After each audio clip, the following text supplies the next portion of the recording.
இல்லங்க, அவங்கள வீட்ல கொண்டு போய் விட்டதுக்கு அப்புறம் நான் பேசவே கிடையாது. எப்படியா பாப்பேன்? ஐயோ உருட்டுன்னு உருட்டிட்டு இப்படி பண்றியா? சில்லறையெல்லாம் சதற விட்டுறேன் நம்பி. அப்படியே இருக்கிறதே எல்லாத்துக்கும் நல்லது. புரியுதா? புரியுது. புரிஞ்சுக்க, தெரிஞ்சுக்க, கரெக்டா இருந்துக்க. எப்படி? அப்படி. மயிலா இம்புட்டு நடந்தும் திரும்பவும் அவகிட்ட இருந்து மெசேஜ்.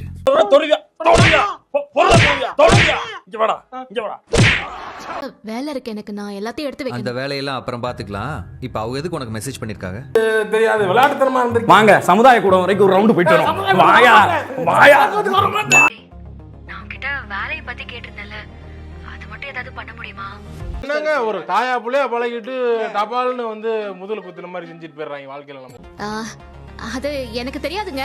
அவங்க யாருக்கோ அனுப்ப வேண்டிய மெசேஜை எனக்கு அனுப்பிட்டாங்க போல இருக்கு. ஆனா மனசாட்சி எல்லாம் புழுகுறீங்களடா.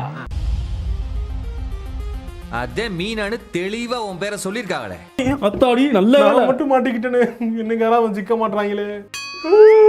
பாரு, உனக்கு பாவம் பார்த்தேன். நீ அவங்களை இங்க தங்க வச்ச கதையெல்லாம் நம்ம வீட்டுல நான் சொல்லாம இருந்திருக்கேன். யாரு அவன் தாண்டாண்டி? அவன் தான்றா நம்மள அடிக்கிறான். டென்ஷனா வேற முறை ஆயிரும் பாத்துக்க. அம்பிட்டுத்தேன். நீ பண்ண எல்லா தியாக செயலையும் அப்பா அம்மாட்ட சொல்லிடுவேன் பாத்துக்க. மன்னிச்சிருக்கனே, தெரியாம தவறு பண்ணிட்டேனே நானு. மன்னிப்பு கேக்குறியா? அது மட்டும் இல்ல, நான் உங்க கூட பேசவே மாட்டேன்.